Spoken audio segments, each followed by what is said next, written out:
नमस्कार, यो हो न्यूज 24 टेलिभिजन प्राइम टाइम न्यूजमा स्वागत छ। राजनीतिक स्थिरताको त आशै नगरौँ, फेरि हिजो आज सरकार बनाउने ढलाउने खेलहरू सुरु भएका छन्। नेकपाका दुई समूह आफ्नै दाउमा लागि परेका छन् भने कांग्रेस आफ्नो फाइदाको जोड घटाउमा छ। केपी शर्मा ओली नेतृत्वको सरकार फेर्न लालायित बनेका नेकपाका प्रचण्ड माधव कुमार नेपाल समूह यति बेला कानुनी अडचनले अखिल बन्दमा परेका छन्। कानुनी रूपमा नेकपा फुटेको छैन, त्यसैले संसदीय दलको नेता अहिलेसम्म ओली नै छन्। यही कानुनी दाउपेचमा बलियो देखेका ओली अचेल मलाई हटाऊ भन्दै चुनौती दिन थालेका छन्। नैतिकता भएको भए आफूले विघटन गरेको प्रतिनिधि सभा पुनर्स्थापना हुँदै उनले राजीनामा गर्ने थिए, तर कहाँ नेपाली राजनीतिमा नैतिकता भन्ने कुरा छ र? तर जे होस्, अब प्रधानमन्त्री बन्छु भन्ने लोभमा रहेका प्रचण्ड माधव नेपाललाई पनि अप्ठ्यारो छ। कानुनी दाउपेचमा कमजोर रहेका छन्। यो खिसातानीका बीचमा जनता त उस्तै पीडामा रहने त हो नि। अब प्राइम टाइम न्यूजका हेडलाइन्स। अविश्वासको प्रस्ताव पारित गरेर देखाउन प्रचण्ड नेपाल पक्षलाई प्रधानमन्त्री ओलीको चुनौती। कुनै हालतमा आफू नेतृत्वको सरकार ढाल्न सम्भव नभएको जिकिर। 3 करोड नेपाली जनताबाट 2 क्याइदिएर नेकपा अध्यक्ष प्रचण्डद्वारा सर्वोच्च अदालतमा लिखित जवाफ पेश। जुलुस, नारा र भाषणले अदालतलाई प्रभाव पार्ने कुरा हुन नसक्ने प्रचण्डको जिकिर। नेपालमा थप 78 जनामा कोरोना भाइरसको संक्रमण पुष्टि। 1 जनाको मृत्यु, 82 जना संक्रमण मुक्त।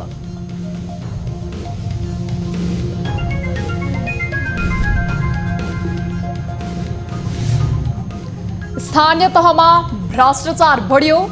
सिराहाको सखवानकार कट्टीको नमुना माध्यमिक विद्यालय मौवाहीमा भ्रष्टाचार हुँदा स्थानीय पालिका मौन, टिभी जर्नलिस्टलाई धम्की।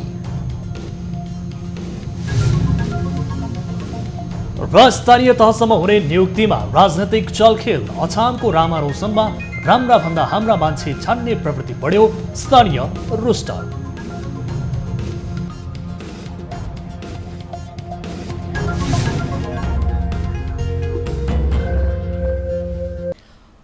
हामी निरन्तर न्यूजमा छौं। प्रधानमन्त्री केपी शर्मा ओलीले संसदमा आफू विरुद्ध अविश्वासको प्रस्ताव पारित गरेर देखाउन प्रचण्ड नेपाल पक्षलाई चुनौती दिनुभएको छ। आइतबार झापाको कमल गाउँपालिका वडा नम्बर 7 मा नेपालको सबैभन्दा ठूलो औद्योगिक क्षेत्र चीन नेपाल मैत्री औद्योगिक पार्कको शिलान्यास गर्दै उहाँले अदालतले संसद पुनर्स्थापना गरेपछि सरकार ढलिहाल्छ भन्ने नसोच्न सुझाव दिनुभयो। उहाँले कुनै पनि हालतमा आफू नेतृत्वको सरकार ढल्न सम्भव नभएको बताउनुभयो। प्रधानमन्त्री जनताको आशीर्वाद लिएर आगामी चुनावमा 2/3 सरकार बनाएरै छाड्ने बताउनुहुन्छ। तपाईहरुले जब संसद फिर्ता गरेर ल्याउनु भएको छ, मुद्दा लडेर ल्याउनु भएको छ भने केपी ओलीलाई पनि हटाएर देखाउनुस् न। अविश्वासको प्रस्ताव राख्नुस्, पास गर्नुस्। पहिले पनि अविश्वास राखेर हटाएको म जनताबाट फर्केर आएको हुँ, अहिले पनि हटाएर देखाउनुस्। फेरि हटाउन सक्नु भएछ भने जनताबाट फेरि 3 करोड नेपाली जनताबाट 2/3 लिएर आइन्छ। प्रधानमन्त्री ओलीले नेत्र विक्रम चन्द समूहसँग वार्ताद्वारा समस्याको समाधान छिट्टै हुने बताउनुभयो। नेपाललाई गरिब मुलुकबाट स्तरोन्नत गरेर विकासशील देशमा सिफारिस गरिएको उल्लेख गर्दै प्रधानमन्त्री ओलीले देशलाई आत्मनिर्भर बनाउने अभियान आफ्नो प्राथमिकता रहेको बताउनुभयो। रूपमा 5 वर्षभित्र त्यहाँ पुगिसक्छ अथवा सन् 2026 भित्र हामी त्यहाँ पुगिसक्छौँ। अब विकासशील राष्ट्रको बाटोमा, स्तरोन्नतिको बाटोमा हामी सिफारिस भएका छौँ। आज मात्रै त्यो समाचार आएको छ संयुक्त राष्ट्र सङ्घ। कमल 7, गौरादह 5 र दमक 10 को संगम स्थलमा 2100 बिघा जग्गामा औद्योगिक पार्क निर्माण हुन लागेको हो, जसमा चीन सरकारको 65 अर्ब लगानी हुने भएको छ। पार्कमा पहिलो चरणमा 26 विदेशी कारखाना स्थापना हुने र त्यसबाट उत्पादित वस्तु विदेशमा निर्यात हुने पार्कका अध्यक्ष गोविन्द थापाले जानकारी दिनुभयो। अदालतको अवहेलना सम्बन्धी रिट उप सर्वोच्चद्वारा जारी निर्देशन पालना गर्दै नेकपा अध्यक्ष पुष्पकमल दाहाल प्रचण्डले सर्वोच्च अदालतमा लिखित जवाफ पेश गर्नुभएको छ। अध्यक्ष प्रचण्ड आइतबार सर्वोच्चमा पुगेर लिखित जवाफ पेश गर्नुभएको हो। प्रचण्डले अदालतप्रति आफ्नो उच्च सम्मान रहेको लिखित जवाफ बुझाउनु भएको हो। उहाँको जवाफमा जुलुस, नारा र भाषणले स्वतन्त्र र सूक्ष्म न्यायपालिका अदालतलाई प्रभाव पर्ने र पार्ने कुरा हुन नसक्ने उल्लेख गरिएको छ। अहिले आफू एउटा दलको नेता र सामान्य नागरिक मात्रै रहेकाले उक्त भनाई अदालतको मानहानि हुन नसक्ने जिकिर प्रचण्डको छ। प्रतिनिधि सभा विघटन विरुद्धको आन्दोलनमा अदालतको मानहानि हुने गरी अभिव्यक्ति दिएको भन्दै प्रचण्ड विरुद्ध रिट दायर भएको थियो। सो रिटमा गत बुधबार न्यायाधीश मनोज कुमार शर्माको एकल इजलासले 7 दिनभित्र आफै लिखित जवाफ पेश गर्न प्रचण्डलाई आदेश दिएको थियो। सोही आदेश अनुसार प्रचण्ड लिखित जवाफसहित सर्वोच्चमा उपस्थित हुनुभएको उहाँको निजी सचिवालयले जनाएको छ। सर्वोच्चले आफ्नो पक्षमा निर्णय गरेन भने आधीहुरी ल्याउँछौ भन्दै प्रचण्डले भ्रिकुटी मण्डपको आम सभामा बोलेको कुराले अदालतको अवहेलना भएको भन्दै अधिवक्ता समीर हायुले प्रचण्ड विरुद्ध सर्वोच्च अदालतमा मुद्दा दर्ता गर्नुभएको थियो।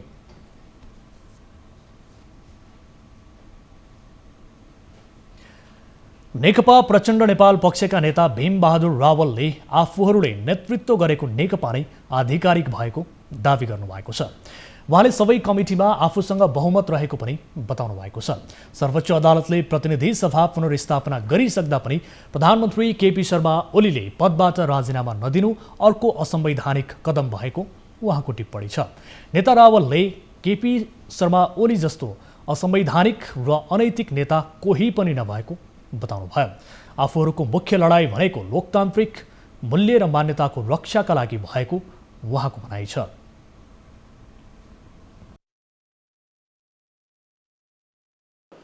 हामी राजनीति गर्ने व्यक्तिहरू, जनताको प्रतिनिधित्व गर्ने व्यक्तिहरूले न्यूनतम नैतिकता, आदर्श, सिद्धान्त हामीले पछ्याउने कि नपछ्याउने?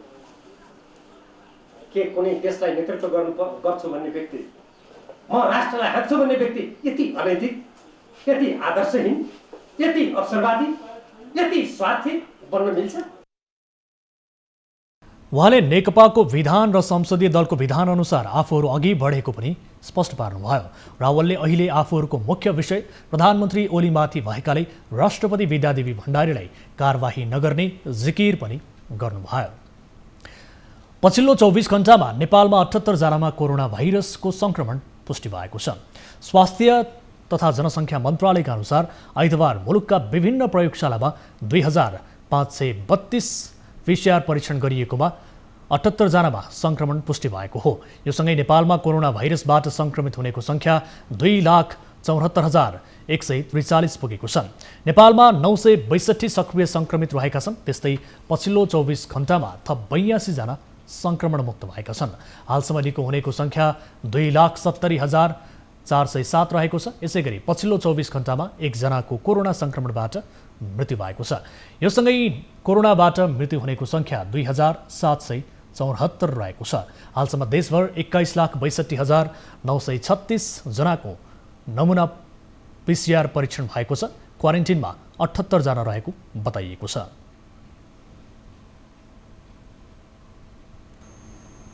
हामी निरन्तर न्युजमा छौं। स्थानीय तहसम्म हुने नियुक्तिमा राजनीतिक चलखेल हुने गरेका थुप्रै उदाहरणहरू छन्। अछामको रामारोशन गाउँपालिकामा रहेको रामारोशन क्षेत्र पर्यटन विकास समिति जहाँ यस्तै नियति दोहोरिएको छ। रामारोशन क्षेत्र पर्यटन तथा व्यवस्थापन समितिको कार्यविधिले एकजना स्थानीय महिलालाई राखेर कार्यसमिति गठन गर्नुपर्ने व्यवस्था गरेको छ। तर रामारोशन गाउँपालिकामा कुनै पनि महिला त्यो समितिमा अटाएका छैनन्। उनीहरू बरु आफूले पाउनुपर्ने अधिकारबाट जहिले वञ्चित भएको भन्दै गुनासो गर्न थालेका छन्। एक रिपोर्ट। नेपालीमा एउटा उखान छ, वन बिरालो आयो घर बिरालो खायो। हो, त्यही उखान लागू भयो अछामको रामारोशन गाउँपालिकामा। पर्यटकीय क्षेत्र रामारोशनको विकास र प्रवर्धनका लागि सुदूरपश्चिम सरकारले विकास तथा व्यवस्थापन समिति गठन गरेको छ। पहिलो पटक गठन गरिएको रामारोशन पर्यटन क्षेत्र विकास तथा व्यवस्थापन समितिको अध्यक्षमा चक्रबहादुर रावल नियुक्त गरियो। सुदूरपश्चिम प्रदेश उद्योग पर्यटन तथा वन वातावरण मन्त्रालय अन्तर्गत गठित समितिमा 5 जना सदस्य र 1 जना कार्यकारी अधिकृत समेत चयन गरिएको छ। तर समितिको कार्यविधिले 1 जना स्थानीय महिला राखेर कार्य समिति गठन गर्नुपर्ने भए तापनि त्यो नभएको भन्दै स्थानीयहरू रुष्ट बनेका छन्। रामारोशन पर्यटन क्षेत्र विकास समितिको संविधानले समिति गठनमा 1 जना स्थानीय महिला राखेर गठन गर्नुपर्ने व्यवस्था गरेको छ। तर सोही समिति गठनमा स्थानीय महिलालाई नियुक्ति नगरेर अन्य क्षेत्रको महिला नियुक्ति गरेको भन्दै स्थानीयहरू रुष्ट भएका छन्। गाउँपालिका भित्र समितिमा बस्न योग्य सक्षम महिला हुँदा हुँदै पनि राजनीतिक पहुँचको आधारमा अन्य ठाउँको महिला नियुक्ति गरेर स्थानीय महिलालाई किन हेपियो भन्दै स्थानीयहरूले प्रश्न गर्न थालेका छन्। विधानमा के छ भन्दाखेरि रामारोशन तटीय क्षेत्रभित्रको महिला 1 जना सदस्य हुनुपर्ने भन्ने छ, विधानमा त्यो छ। अनि अहिले नियुक्ति हुँदाखेरि अनि के अरे रामारोशन तटीय क्षेत्र बाहिरको जो त्यसलाई टच पनि गर्दैन साँपे बगर नगरपालिकाको मान्छे त्यहाँ जन्म भएको र अहिले विवाह के अरे उता चौरपाटी गाउँपालिकामा पहिली घर भएको एउटा पशुपति कुँवर भन्नेलाई त्यहाँ सदस्य बनाइएको छ। रामारोशनमा त्यत्रो महिलाहरू हुँदाहुँदै 25,000 भन्दा बढी त्यहाँको जनसङ्ख्या छ, त्यसमा पुरुषभन्दा महिला नै बढी छ त्यहाँ। रामारोशन पर्यटकीय क्षेत्र जैविक विविधता, धार्मिक तथा पर्यटकीय हिसाबले महत्त्वपूर्ण मानिन्छ। 12 बन्ड 18 खण्ड नामले चिनिने रामारोशनको विकास तथा व्यवस्थापनका लागि गठित गर्नु राम्रो पाटो भए तापनि रामारोशन बुझेको चिनेको स्थानीय महिलालाई नराखी अन्य महिला राखेको प्रति स्थानीयले आपत्ति जनाउँदै आएका छन्। समितिको अन्य सदस्यहरूमा पशुपति कुँवर, बिर्ख, रोकाया, कमल साउद र अमर साउद रहेका छन्। त्यसैगरी कार्यकारी अधिकृतमा गंगा कुँवर बुढा नियुक्त भएकी छन्। तर संविधानमा एक स्थानीय महिला राख्नुपर्ने व्यवस्था भए पनि नियुक्ति नभएकी पशुपति कुँवर भने स्थानीय नभएर साँपे बगर नगरपालिकाकी स्थानीय हुन्। 2500 मिटर उचाइमा रहेको प्राकृतिक दृष्टिकोणले अत्यन्तै रमणीय यो ठाउँमा 12 प्रकारका राष्ट्रिय फूल, लाडीगुराँस र नेपालको राष्ट्रिय चरा डाँफे पाइन्छ। सिराहाको सखवानकारकट्टी गाउँपालिका 1 स्थित श्री नमुना माध्यमिक विद्यालय मौवाहीका प्रधानाध्यापक रामप्रीत यादवले विद्यालयमा करोडौं भ्रष्टाचार गरेको विषय न्युज 24 ले उजागर गरेको थियो।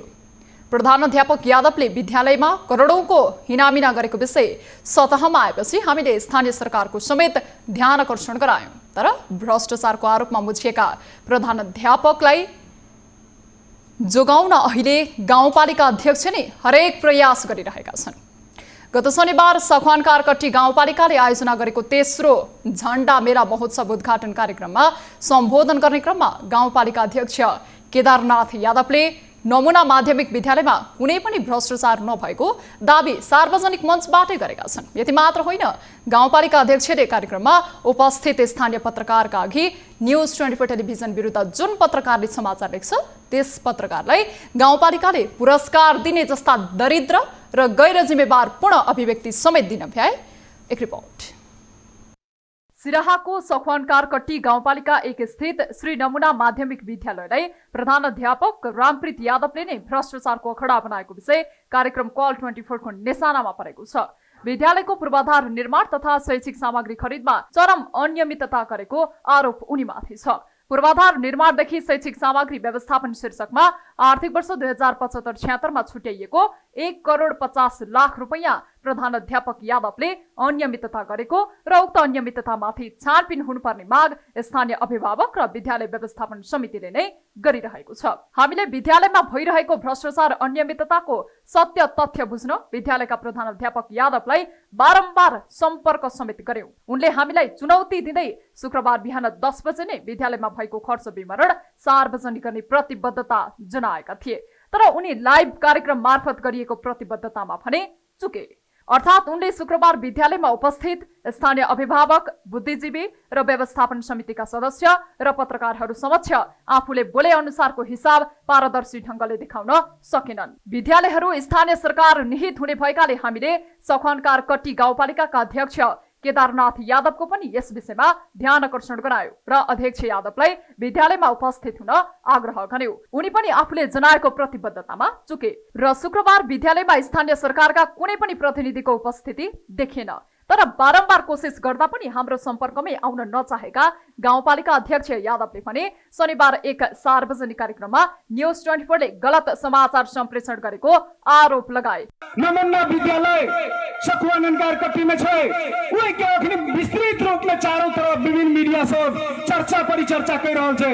मीडिया के साथियों को हम जानकारी करवेला चाहत आ सब हमरो तरफ से निमंत्रण भेल हमहु चलब हार जरे जरे जे कि नमूना मावी में जते बजट गेल छे नमूना विद्यालय पूर्वाधार निर्माण से लेके संपूर्ण निर्माण के वही में कते भ्रष्टाचार भेल छे। जो पालिका के इंजीनियर प्राविधिक वही ठाम एस्टिमेट केने छे वो एस्टिमेट अनुसार के बजेट गेल छे वो काम नै भेल छे वही ठाम भ्रष्टाचार भेल छे। यति मात्र होइन, विद्यालयमा कुनै पनि भ्रष्टाचार नभएको दाबी नै गर्दै उनले कार्यक्रममा उपस्थित स्थानीय पत्रकारलाई खुल्ला मञ्चबाट आह्वान केसम्म गरे भने न्युज 24 को विरुद्धमा जुन पत्रकारले समाचार लेख्छन् त्यो पत्रकारलाई गाउँपालिकाले पुरस्कार दिने जस्तो हास्यास्पद र गैर जिम्मेवारपूर्ण अभिव्यक्ति दिन समेत भ्याए। यो सुन्नुहोस्। हमारी ठाम के मीडिया के साथियों के कहो न्यूज 24 के विरोध में आ सबके आज यदि न्यूज लिख देवे तो बुझावा आओगे के साहसिक काम के लिए से जानकारी करवाओ। हमारी ठाम के मीडिया के साथियों के कहो न्यूज 24 के विरोध में आ सबके आज यदि न्यूज लिख देवे तो बुझावा आओगे के साहसिक काम के लिए से जानकारी करवाओ। यसरी खुल्ला मञ्चबाटै गाउँपालिकाको अध्यक्ष जस्तो पदमा बसेका व्यक्तिले यसरी कुनै सञ्चारमाथि प्रहार गर्नु कति जायज होला? कुनै पनि सञ्चार माध्यम वा पत्रकारले भ्रष्टाचार विरुद्ध आवाज उठाउने नहुने हो? वा गाउँपालिका अध्यक्ष वा उनका निकटका व्यक्तिले भ्रष्टाचार गरे पनि तैचुप मैचुप भएर बस्नुपर्ने हो त? उसो त भ्रष्टाचारमा मुछिएको प्रधानाध्यापक रामप्रीत यादव गाउँपालिका अध्यक्ष निकट व्यक्ति मानिन्छन्। आफ्नो क्षेत्रमा रहेको विद्यालयमा भ्रष्टाचार भएको विषय सतहमा आइसके पनि छानबिन गर्नुको साटो उल्टै अध्यक्ष जस्तो भड्काउपूर्ण भाषणले भ्रष्टाचारमा अध्यक्षको पनि मिलेमतो हो कि भन्ने शंका स्थानीयले गर्न थालेका छन्। उनको यो अभिव्यक्तिपछि भ्रष्टाचार छानबिनको माग गरिरहेको विद्यालय व्यवस्थापन समिति, स्थानीय अभिभावक र बुद्धिजीवीहरू पनि आक्रोशित बनेका छन् र अनियमितता भएको रकमको खर्च हिसाब पारदर्शी रूपमा सार्वजनिक गराउनुको साटो भ्रष्टाचारमा मुछेका प्रधानाध्यापकलाई नै जगाउन लागि परेको आरोप लगाएका छन्। गत बिहीबार प्रसारण भएको कार्यक्रममा गाउँपालिका अध्यक्ष यादव आफू समेत विद्यालयमा उपस्थित भएर हरेक हिसाब पारदर्शी गराउने लाइभ कार्यक्रममै वाचा गरेका थिए। तर शुक्रबार प्रधानाध्यापक यादवले न कुनै पनि पारदर्शी रूपमा हिसाब नै देखाए न त अध्यक्ष यादव नै विद्यालयमा उपस्थित भए। न्युजहरू अझै बाँकी नै छन्, अहिलेलाई ब्रेक।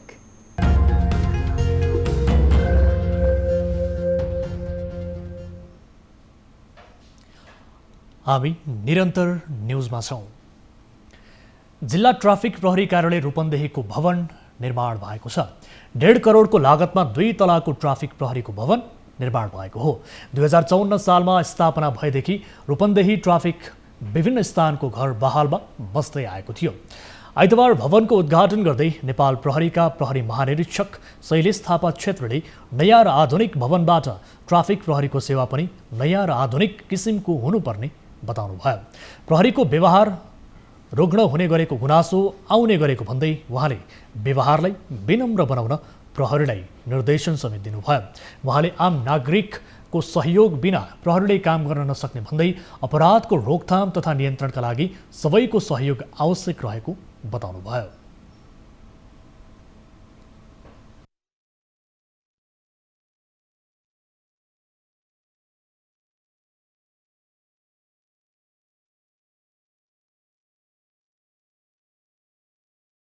नागरिकले सहयोग नगरेसम्म अपराध नियन्त्रण र रोकथाम प्रहरीले मात्रै गर्न सक्दैन। मैले तपाईहरुलाई उदाहरण दिएर पनि भने, त्यसकारण कृपया हामीलाई सहयोग गरिदिनुस् र अपराध न्यूनीकरणमा यहाँहरूले सहयोग गरिदिनु भयो भने यहाँको गाउँ ठाउँ समुदाय र प्रदेश थप सुरक्षित हुन्छ। यसको निम्ति हामीले निर्वाह गर्ने दायित्वको लागि हामी प्रतिबद्ध छौं र त्यसको निम्ति मेरा अफिसरहरू, मेरा प्रहरी कर्मचारी मित्रहरू पनि तपाईहरुको घर दैलोमा आउनुहुन्छ। भवन निर्माण सम्पन्न गराउनमा सहयोग गरेका सहयोगीहरूलाई धन्यवाद दिँदै महानिरीक्षक थापाले प्रहरीलाई सहयोग गर्ने सहयोगीहरूलाई उदाहरण सुनाउँदै सहयोग गरे तापनि कानुन मिच्न छुट कसैलाई नरहेको स्पष्ट पार्नुभयो। अब बिजनेस न्युज।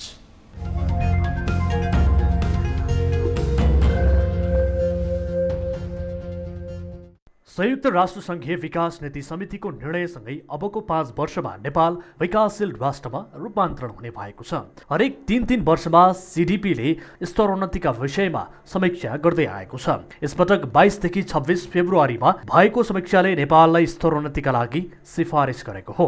नेपालको स्तरोन्नति भएपछि अल्पविकसित देशले पाउने सुविधा, अनुदान र अन्य सहुलियतपूर्ण सुविधा लगायतको सहयोगबाट वञ्चित हुनेछ।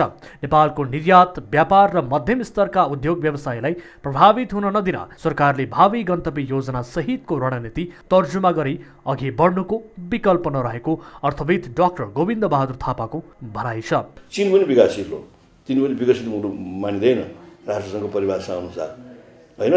त्यस्तै तपाईँको भारत, अब तपाईँको जाने इन्डोनेसिया, मलेसिया, थाइल्यान्ड, फिलिपिन्स, यी सबै मुलुकहरू चाहिँ विकासशील मुलुक हुन्, होइन? त्यो क्याटेगोरीमा हामी गयौँ। अब विकासशील मुलुकमा जाने अब हायर विकासशील कि अलि लो विकासशील हुन यो थ्रेसोल्ड उनीहरूले जुन राखेका छन् मापदण्ड, त्यो क्रस गरेपछि सबै विकासशील मुलुक भए। नेपाल विकासशील राष्ट्रको सूचीमा स्तरोन्नति भएपछि गरिबीको दुष्चक्रबाट मुलुकलाई मुक्त गर्न तथा सहज व्यापारको वातावरण बनाउन भने नेपाललाई उत्तिकै चुनौतीपूर्ण रहनेछ। नेपाल लगायत विश्वका कैयौं मुलुकले कोरोनाका कारण जटिल परिस्थितिको सामना गरिरहेको वर्तमान विश्व अर्थतन्त्रमा दात्री राष्ट्र तथा निकायले आफ्नै आवश्यकतालाई केन्द्रमा राखेर काम गर्ने भएकाले नेपालमा लगानी गर्न र अनुदान लगायतका सहयोग उपलब्ध गराउने सम्भावना कम रहेको आकलन गर्न थालिएको छ। महत्त्वपूर्ण नीतिहरू ल्याउनु पर्ने, जस्तै आर्थिक असमानतालाई कम गर्नको लागि त्यो लिएर आउनुपर्ने, के ल्याउनु पर्ने हो त्यो उनीहरूले भन्छन्, त्यो सबै पुरा गर्नुपर्ने हुन्छ। अनि हाम्रो अन्तर्राष्ट्रिय व्यापारमा चाहिँ हाम्रा कहाँ कहाँ कमी कमजोरी छन्, होइन? ती सारा कमजोरीहरूमा सुधार गरेर चाहिँ अनि सुचारू रूपले, किनभने यसको अर्थ के हो भने विकासशील मुलुकको तहबाट फेरि अति कम विकसित मुलुकको तहमा झर्न नपरोस्। नेपाल यसअघि सन् 2015 र 2018मा भएको समीक्षामा पनि स्तरोन्नतिका लागि योग्य देखिएको थियो। दुई पटकको समीक्षामा कुनै मुलुकको योग्यता पुगे उसलाई स्तरोन्नति गर्ने नियम छ। तर 3 वर्ष अघि भएको समीक्षामा नेपालले आफू स्तरोन्नतिका लागि तयार नभएको भन्दै समयावधि पछि सारे दिन सिडिपीलाई पत्रचार गरेको थियो। कोभिड-19 का कारण नेपालले आर्थिक रूपमा ठूलो नोक्सानी बेहोरेको हुँदा नेपाल सरकारले विकासशील मुलुकको समूहमा उभ्याउन निकै ठूलो कसरत गर्नुपर्ने देखियो। टिभी जर्नलिस्ट राजन ढकालको रिपोर्ट।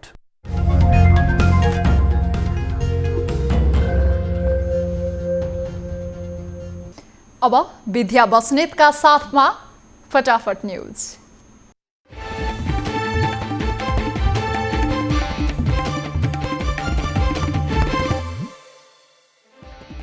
नेकपा अध्यक्ष प्रचण्डद्वारा सर्वोच्च अदालतमा लिखित जवाब पेश। जुलुस, नारा र भाषणले अदालतलाई प्रभाव पार्ने कुरा हुन नसक्ने प्रचण्डको जिकिर।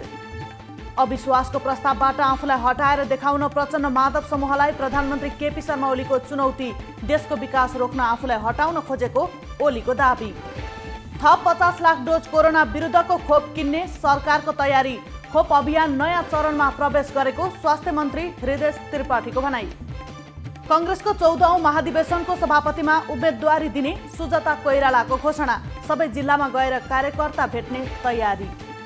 नेपाल प्रहरीको साइबर ब्युरोको लोगो प्रयोग गरी नक्कली फेसबुक पेज बनाउने एक व्यक्ति पक्राउ। पक्राउ पर्नेमा कपिलवस्तु बाणगङ्गाका प्रज्वल पोखरेल प्रहरी नियन्त्रणमा। संवैधानिक निकायहरूमा संसदीय सुनवाई बिनै पदाधिकारी नियुक्त गरिनु संविधानको मर्म विपरीत भएको नेपाल बारको ठहर। सर्वोच्च अदालत सहित न्यायालयमा प्रणालीगत सुधारका लागि ध्यानाकर्षण। बागमती प्रदेश सरकारका मुख्यमन्त्री डोरमणि पौडेलद्वारा 5 जिल्लाका अस्पताललाई 5वटा एम्बुलेन्स हस्तान्तरण। एम्बुलेन्सको लागत रकम रु 29,20,000 रुपैयाँ। नागरिक समाजका अभियन्ता र स्थानीयद्वारा काठमाडौँ महानगरपालिका घेराउ। विकासको नाममा उठीबास गराएर प्रतिगमन गर्न खोजिएको आरोप। बझाङको सदरमुकाम स्थित देवल विमानस्थलमा पुनः हवाई उडान सुरु। 10 वर्षदेखि बन्द रहेको विमानस्थल उडान हुन थालेपछि स्थानीय खुसी। पछिल्लो 24 घण्टामा 2532 जनाको पीसीआर परीक्षण गर्दा मुलुकमा 87 जना कोरोना संक्रमित थपिए। 1 को मृत्यु, 82 जना संक्रमित निको। काउली चोरेको आरोपमा सिराहामा एक बालकलाई दियो निर्मम यातना। कपाल उखेलेर कालोमोसो दल्दै जुत्ताको माला लगाएर गाउँ घुमाइयो।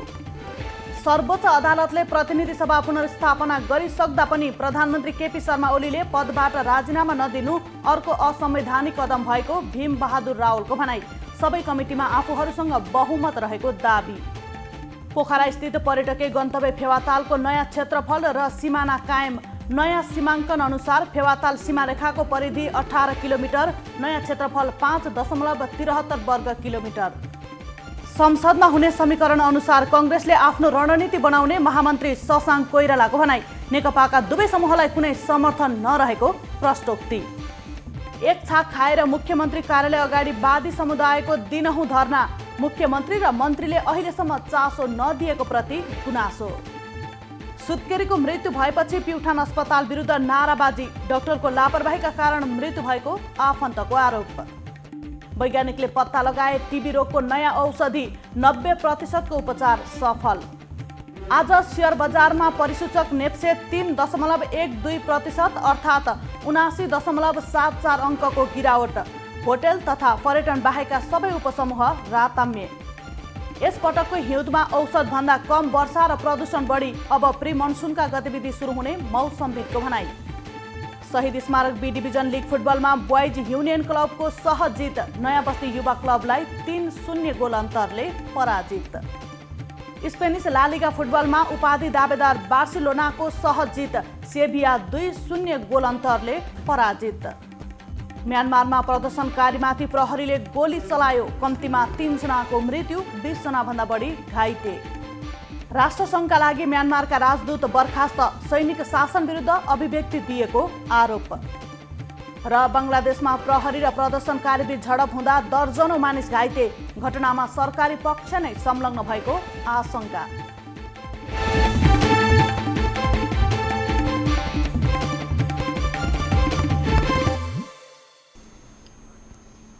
अब एउटा रोचक प्रसङ्ग।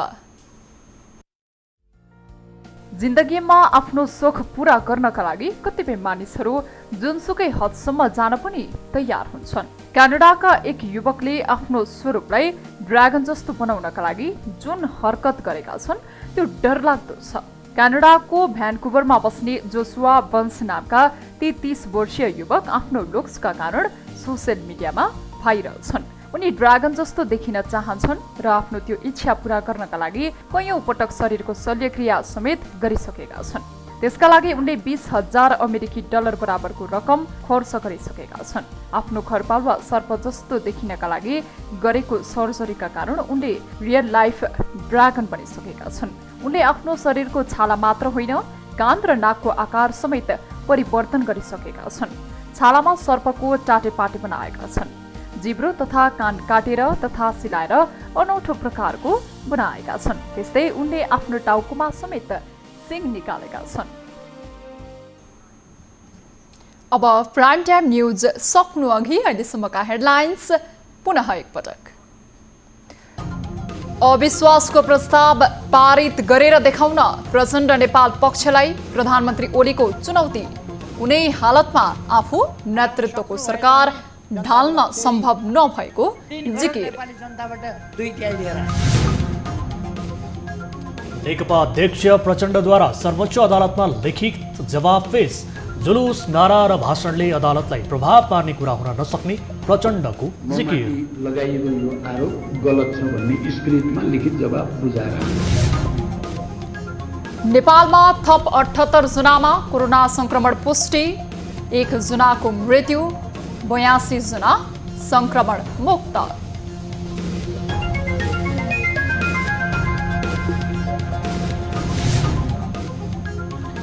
स्तरीय तहमा भ्रष्टाचार बढ्यो। सिराहाको सखवानकर कट्टीको नमुना माध्यमिक विद्यालय मौवाहीमा भ्रष्टाचार हुँदा स्थानीय पालिका मौन। टिभी जर्नलिस्टलाई धम्की।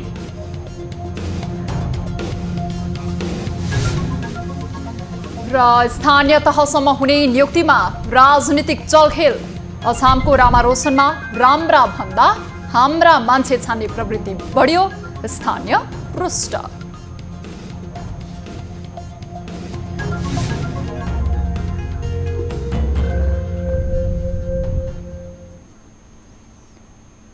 प्राइम टाइम न्यूज अहिलेलाई यति नै। जाँदा जाँदै ताली र गालीका लागि हामीले यसअघिको संस्करणमा सोधेको प्रश्नको अन्तिम नतिजा यसपछि प्रसारण हुने कार्यक्रम सीधा कुरा जनतासँगमा हेर्न नभुल्नुहोला। थप न्यूजका लागि हाम्रो वेबसाइट www.news24nepal.com हेर्नुहोला। साथै हामीलाई फेसबुक, ट्विटर र युट्युबमा पनि फलो गर्न सक्नुहुनेछ।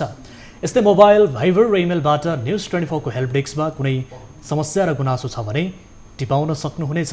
हामी निरन्तर न्युजमा छौँ। नमस्ते।